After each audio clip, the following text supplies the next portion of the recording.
Welcome.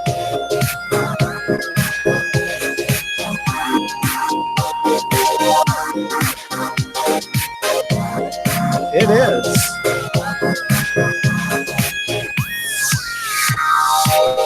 Mysterious Forces Live. Different music? Yeah, it is. It's actually music that I made up for bumper music for segues into parts of the show that I thought that I would have when I first started the show. So it's music that I put together that never gets heard. And that's that. So what I call that, I called that that was some quiz music. I think I had it deep geek trivia, I think. And anyway, that's what that was. Welcome. It is Mysterious Forces Live. It is Friday, May 24th, 2019. You know what this means. This is your not subliminal trigger to like and subscribe below because resistance is futile. Has anyone seen the trailers for the Picard show? I watched it the other night, and it looks kind of interesting. It's like CBS All Access. They're trying real hard to sucker me in because I'm kind of interested in Star Trek Discovery, although it looks a little un-Star Trek-like in some ways. Out of Mind, welcome back. Yes, thank you. One person. I don't think the professor's going to be in the room tonight. I know that he had another project to attend to tonight. So I don't expect to see him, but I'll be looking in the chat room. I don't have a guest, and so I can pay a little closer attention to all that. I hope everyone's week has gone well. It's been crazy in the ufology world, and everything is all a buzz with events being canceled and people being sick and just drama. And Richard Dolan having Jimmy Church on his show, and I know that CW covered that, so I'm not making any secret that CW didn't do some commentary on that. That's not wholly what this show is about tonight. It just was kind of a that's something that's hanging in the background, but not my primary focus of tonight's show. I got a box in the mail. Oh, wait, I wanted to show something. This right here. I didn't show that before. That's the Paranormal Hood sticker. And this is an ashtray that Jiggy gave me when I was on Paranormal Hood in Boston a few weeks ago. And he gave me that. And I meant to show that on the air and give Paranormal Hood a shout out, but I forgot. So I had it here this time. Anyway, so I got this box in the mail, and I had kind of forgotten that I had gotten interested in this stuff. Some people go on Amazon and buy stuff, and I have the federal government send me brochures. So I found some information on something called the Blue Campaign, and I think I will probably devote a whole episode to this at some point, but not tonight. But I just wanted to kind of show this stuff. The Blue Campaign is a campaign by DHS, wink, wink, to end human trafficking.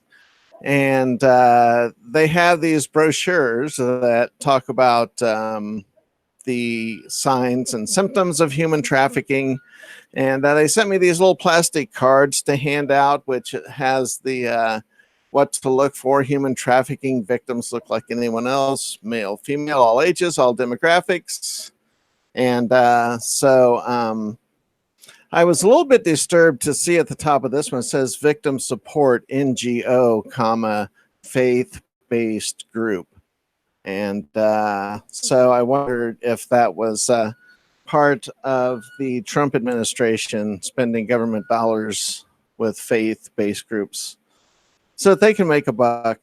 I don't know what's going on there, but I'm not going to haggle about that too much right now. I have not a ton of this stuff. I'm going to figure out what to do with it. I'll figure out a way to distribute it. I think it's important to talk about human trafficking and something that they mention in here, and I'm just going to give a brief. It says human smuggling versus human trafficking.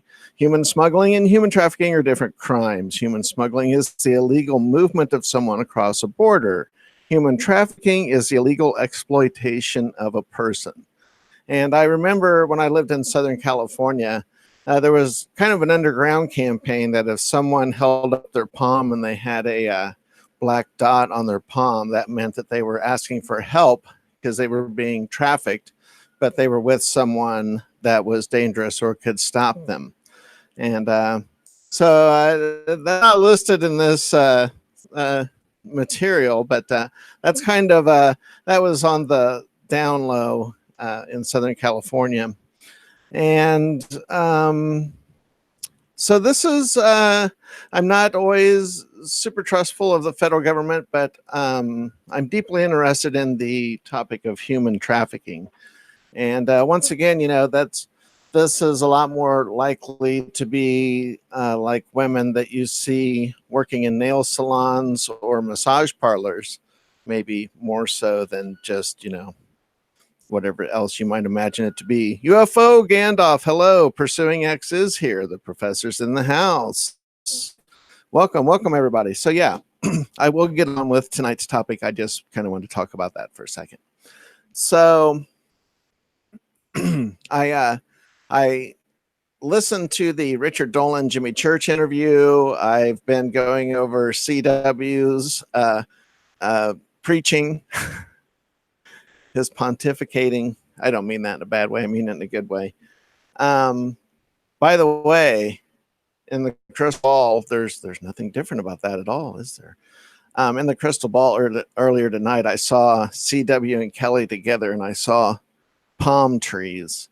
And I don't know what that indicates, but something in the crystal ball told me they're together and there's palm trees there. Maybe even the ocean. I don't know. I don't know what that means. But anyway, so there has been much to do, and I really wasn't going to hit on this topic. Usually when other people have discussed these things, I don't see any reason for me to rehash it. But when I looked at my feed today and I saw Secure Team 10 had been demonetized. And as soon as I said that, a cockatoo 2 rooms away started screeching like crazy. Anyway, so Secure Team 10 got demonetized. And he made this kind of sad sounding video. And as my skepticism has grown, as I got into kind of the field of ufology and I started to get to know people and I would start to see how things work, as I started to see how the sausage is being made per se, I become somewhat disenchanted or disillusioned of maybe some things, assumptions that I had held. And you know how that goes. So anyway, that's been part of this journey, which also has helped me grow and learn as a person. But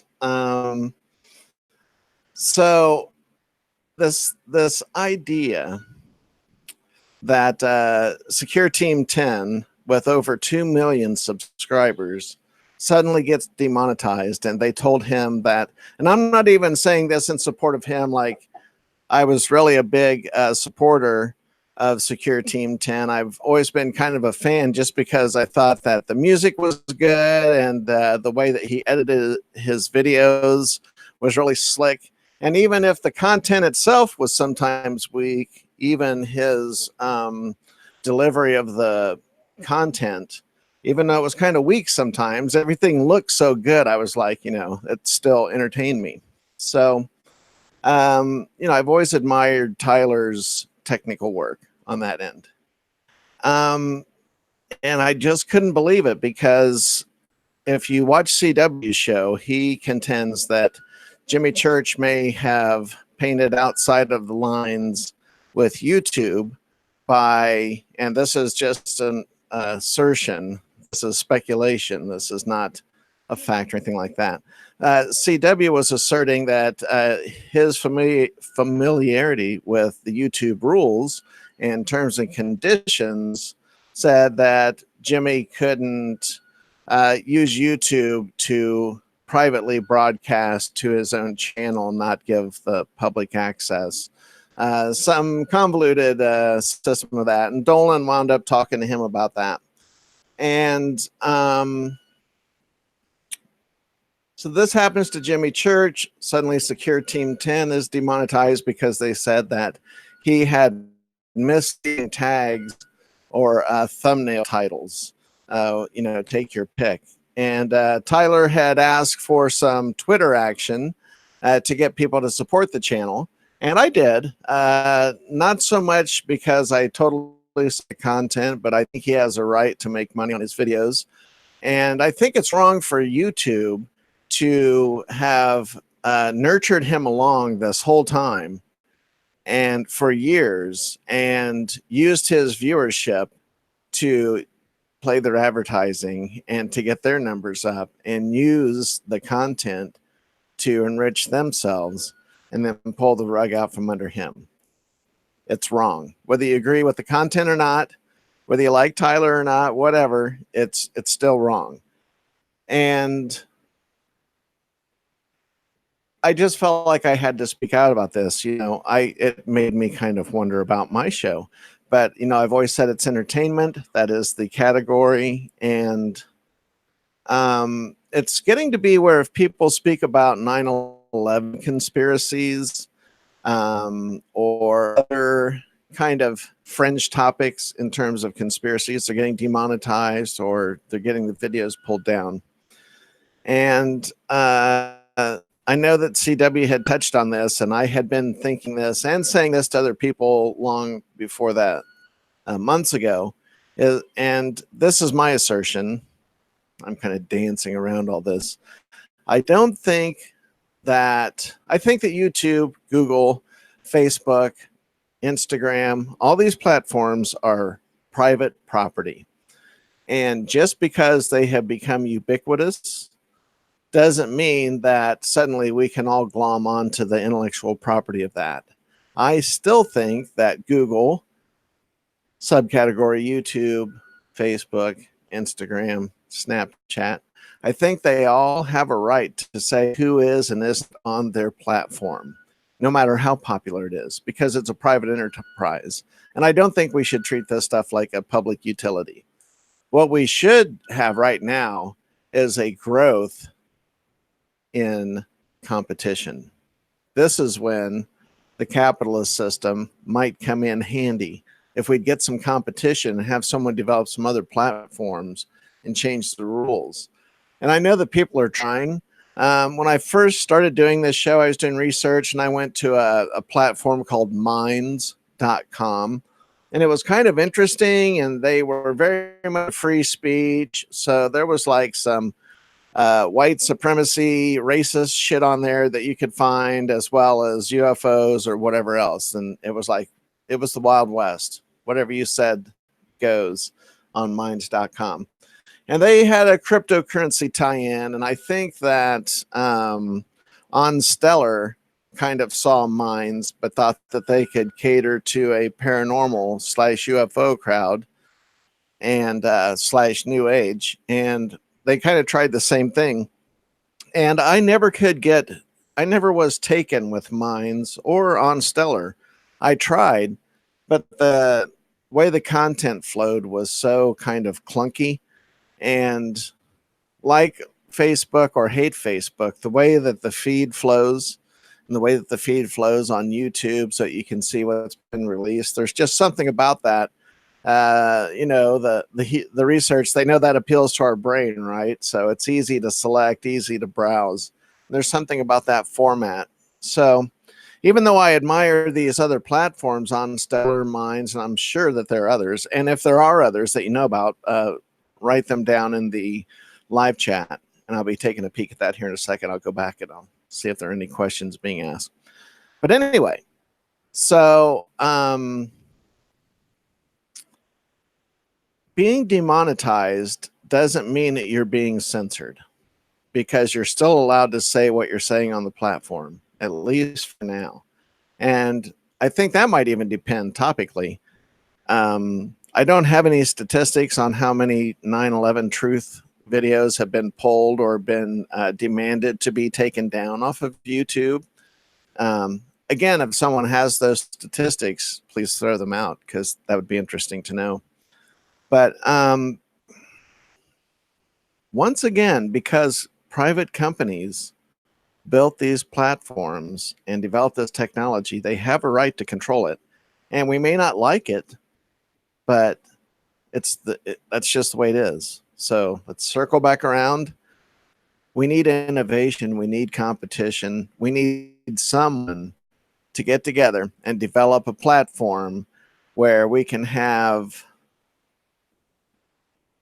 I don't know, it's not like people, every time we open up the free speech thing, every time we want to let it all hang out, then the fucking racists and people like that show up too. So it's annoying as hell.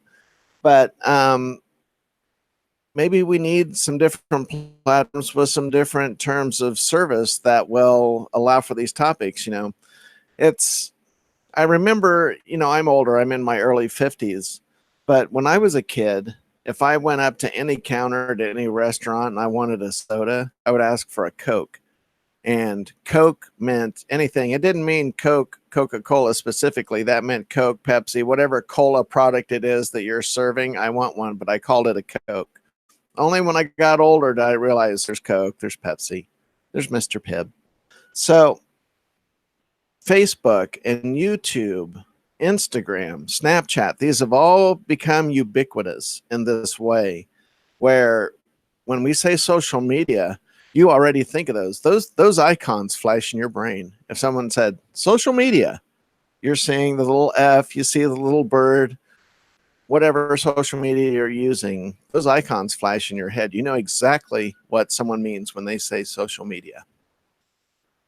But just because these platforms are so mainstream doesn't mean that it's really healthy or good.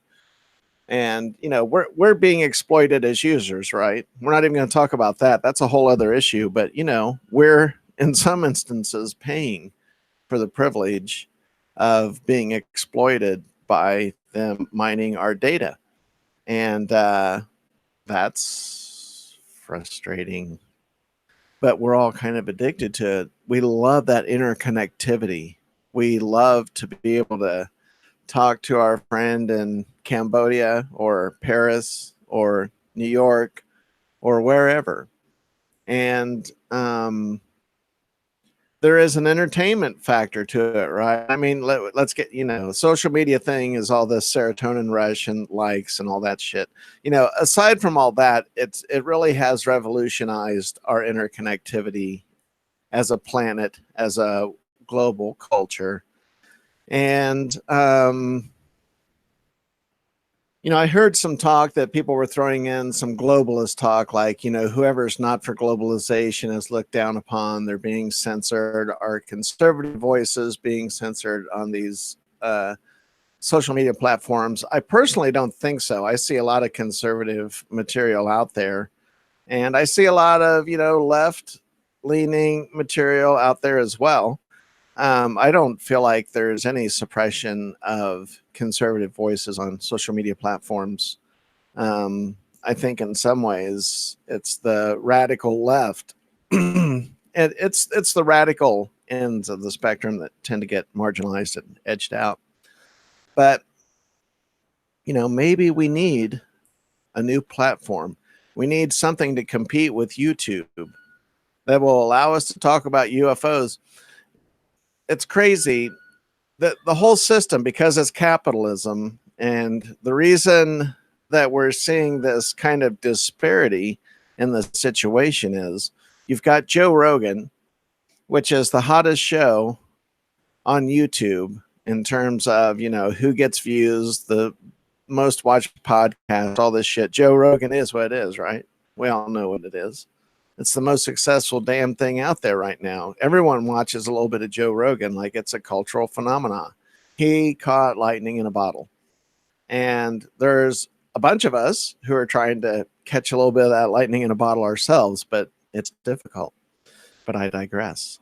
So Joe Rogan can say anything he wants. He can be sexually explicit. He can have guests on. They can smoke weed, everything. And it's almost like, everything is permitted, right? Nothing is forbidden on Joe Rogan. And everyone watches it, and it's money, cha-ching, cha-ching, cha-ching, all the way in the background, right? No one's talking about demonetizing him. And he talks about UFOs sometimes, but not as much as he did. He doesn't talk, he changed his views on the moon thing, which is good because the people who deny travel to the moon, I think, need to study a little more science. That, Rogan even backed away from a lot of the conspiracy stuff. He backed away from Alex Jones even, because once people get a taste of success and once something starts to financially kind of click, once that starts to happen, people like that easy money, and they like the formula, and they like the success, and they ease into that. And I don't blame them. I want the same thing for myself. But you take Joe Rogan, who can say anything. He can use any vulgar term describing sex acts or body parts, and it's all okay. But if you get someone saying that they don't think that the truth was told on 9/11 and there was a conspiracy, that gets suppressed. Someone who has UFO videos on gets demonetized. I'm not going to use Jimmy Church as an example because he may be a victim of his own issues, but maybe not. I don't know. I'm just saying that's been put out there. And so we're not entirely sure what happened. For all I know, Jimmy is perfectly innocent and YouTube screwed up, whatever. But CW was able to put forward some circumstantial evidence that might indicate that there might be more to that story than there is. I'll leave that up to you. I'm not here to talk about Jimmy Church or his YouTube monetization, only in that it serves as an example of what's going on here. And this sucks. These companies need competition. We need something like Facebook that isn't just totally fucking over by mining our data ruthlessly 24/7. They want to know what pizza you eat. They want to know where you get your gas, and they want to know what route you drive around town. It sucks. We need competition. And I'm saying I have solutions. And I'm now going to look through the chat room. I see a lot of people. Let's see. New administration option for groups and Facebook now tells you if you have fake news and content that breaches Facebook guidelines, if you get too many strikes for content flagged, your group gets shut down. UFO Gandalf said that. So there's that. So see, I believe they have a right to do that. But I should have answered that. That was my wife calling. I didn't turn my phone down. I should embarrass her and answer. That would be funny. Anyway, I see satellite in there. Hello, YouTube issues here. YouTube kept buffering for me yesterday. Out of Mind is in here. Hello. Blue Eyes. I agree with your premise. Private property is private, no matter how popular. I agree. I'm sorry. These platforms are not a utility. They are not.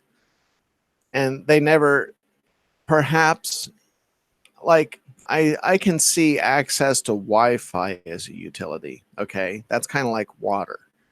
That's like the plumbing system of a town or a city. And I think that it's perfectly appropriate. Many cities and towns have public Wi-Fi. You go sit in the public square, you go sit by the fountain, and you've got Wi-Fi. And I think the Wi-Fi should be ubiquitous that way. But it should also not be exploited for profit. I think it should remain neutral. Like electricity, right?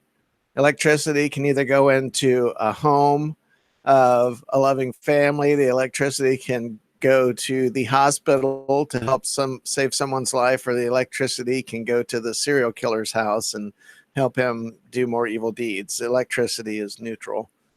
It's what people do with it. and their intention. So Wi-Fi, yes, could be that way.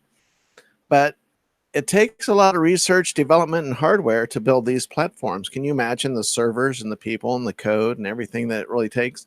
Could you imagine running YouTube?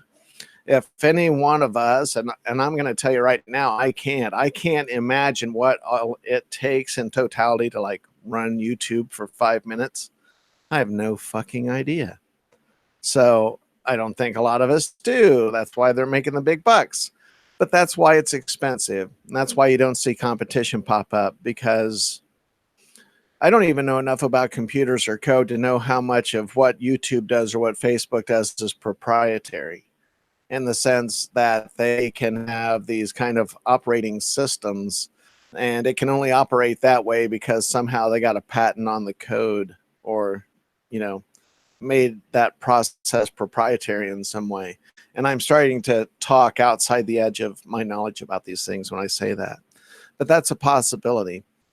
But Elon Musk, you know, he can dig a fucking tunnel underneath LA because he doesn't like traffic. Maybe Elon Musk and Bezos should get together and they should create an alternate free-form internet, or create some other platforms where there's less restriction, you know.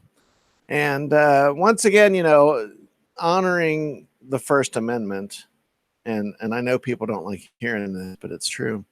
Honoring the First Amendment means first and foremost that you have to support speech that offends you and speech that you don't like. And, you know, for me, when I imagine that, it's like, you know, believing in the principle of the First Amendment and be willing to support it means tolerating people like the KKK and the Westboro Baptist Church. You know, that automatically means that those people get to say what they say and do what they do. But I accept that because free speech is that important. You know, if someone else's ideas are really going to get under your skin, if someone else's ideas are a real threat to your worldview or your psychological view or perception of the world, then maybe your psychological perception or your worldview is fucking weak and needs to be rethought. If you feel that endangered by new thought and new ideas and the idea of doing things in a different way or a new way, if you feel threatened by that, there's something wrong with you. You're fucked up. Check yourself before you wreck yourself.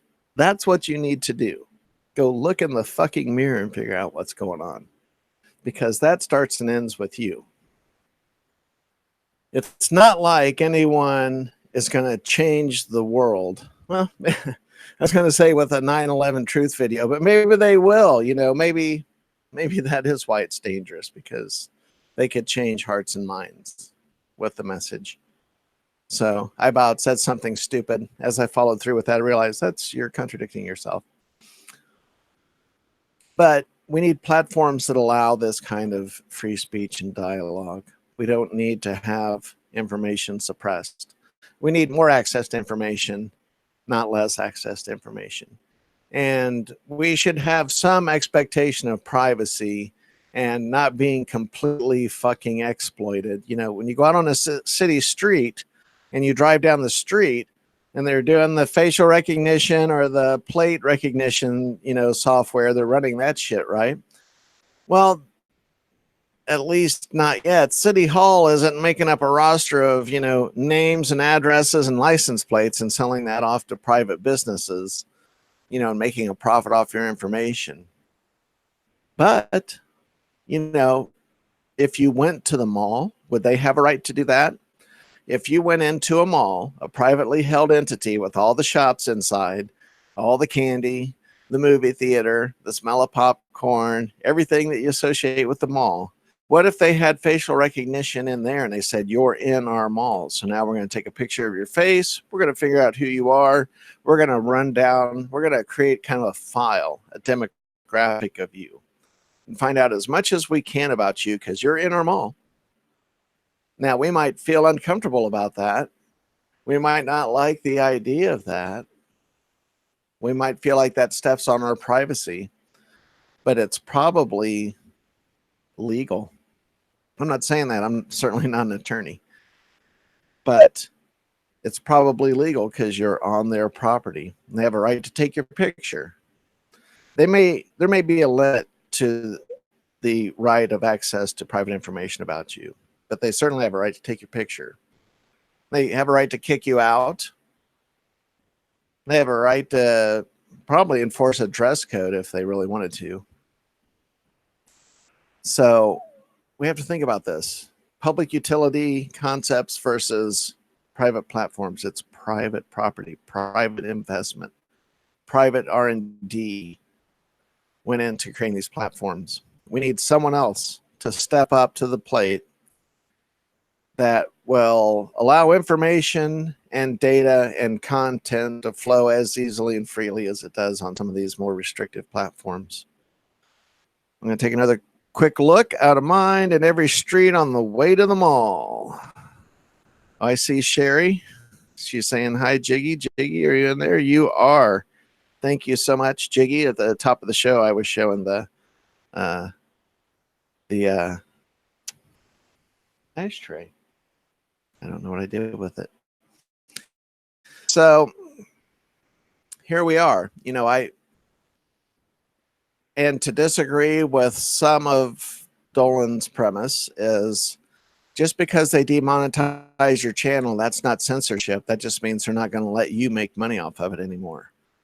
And, you know, I think kind of a devil's advocate take on that would be, well, if you're only in it for the money, if you're going to stop sending the message because you can't make money off of it, then how dedicated are you to that message?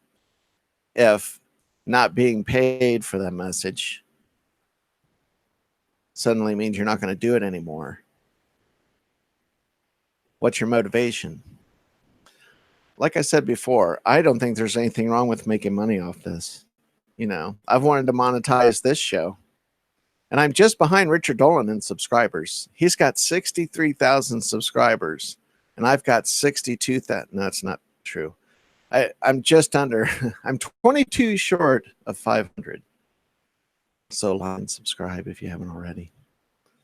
But I don't know. It's the money game. It's the truthiness versus financial gain, and the games that we're playing. And like I said, I didn't come here with answers, but I wanted to pose these questions. I wanted to give you food for thought.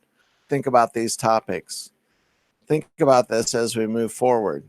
As Jimmy Church tries to encroach on my Friday night turf, one of the strategic decisions I made when I wanted to have this show on the weekends was Jimmy Church went Monday through Thursday. I was like, aha, Friday and Saturday, there's some open space. Maybe there's some people who aren't all sucked into Jimmy Church. Lo and behold, now he says he's going to start doing a Friday night thing. But I have my audience, and I'm starting to see that people who tune into this show may be people who don't want to tune in to Fade to Black. And that's okay. I like having my peeps too. I think there's room enough for all of us to exist here and be happy. But let me know what you think in the comments about censorship. Do you think demonetizing someone is a form of censorship, or do you just see that as some kind of wonky policy that is discouraging certain types of information? And do you know of other platforms that can compete with these platforms that might be viable options? Write that down in the comments as well. I would like to know your thoughts about that, and I'll go back through and I'll look. And I'm not going to let this topic go. I think this is an important current topic. I think it's ongoing. And so we will revisit this in the days and weeks to come. We're not going to suddenly start making every show about this by any means. But I think that we're going to revisit this because I think there's going to be more to talk about. And instead of the happy music, I thought I would play this music once again, showcasing some stuff I did.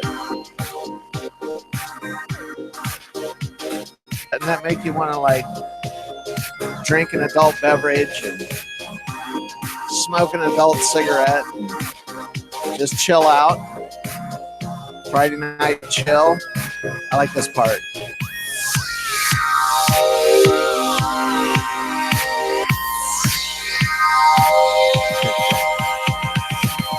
Thank you so much for watching.